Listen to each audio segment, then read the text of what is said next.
সিরিয়ায় 2011 সালে বাশার আল আসাদ বিরোধী আন্দোলন শুরু হয়। তখন সৌদি আরব বিরোধীদের পক্ষ নিয়েছিল, আর মধ্যপ্রাচ্যের পরাশক্তি ইরানের অবস্থান ছিল সম্পূর্ণ বিপরীতমুখী।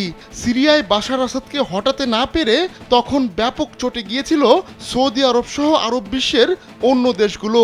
এর সাজাও দেওয়া হয় সিরিয়াকে। এখন পরিবর্তিত পরিস্থিতিতে ইরানের জায়গা দখল করে নিচ্ছে সেই সৌদি আরবই। দীর্ঘ 1 দশক ধরে সিরিয়াকে আরব লীগের বাইরে রাখা হয়। পরে অবশ্য সৌদি সিরিয়ার সম্পর্কে বরফ গলে, তখন আরব লীগে আবারও ঠাঁই হয় সিরিয়ার। গেল 8 ডিসেম্বর বাশার আসাদ সরকারের পতন ও পলায়নের পর রিয়াদ দামেস্কের সম্পর্কে ফের নতুন বাতাস বইতে শুরু করেছে। এরই ধারাবাহিকতায় বিদ্রোহীদের নিয়োগ পাওয়া নতুন পররাষ্ট্রমন্ত্রী আসাদ হাসান আল শিবানি নিজের প্রথম রাষ্ট্রীয় সফরে সৌদিকে বেছে নিয়েছেন।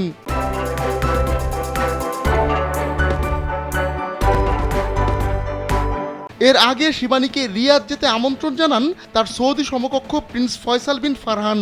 পরে সোমবার এক টুইট বার্তায় আল শিবানী জানান, সৌদির সঙ্গে সিরিয়া কৌশলগত সম্পর্ক স্থাপন করতে চায়। চলতি মাসের শুরুর দিকে সৌদি আরবের রয়্যাল কোর্টের একজন উপদেষ্টার নেতৃত্বে একটি প্রতিনিধি দল সিরিয়ার বিদ্রোহীদের নেতা আহমেদ আল সারার সঙ্গে সাক্ষাৎ করে। এরপর দুই দেশের সম্পর্কে ব্যাপক উন্নতির ইঙ্গিত পাওয়া যাচ্ছে।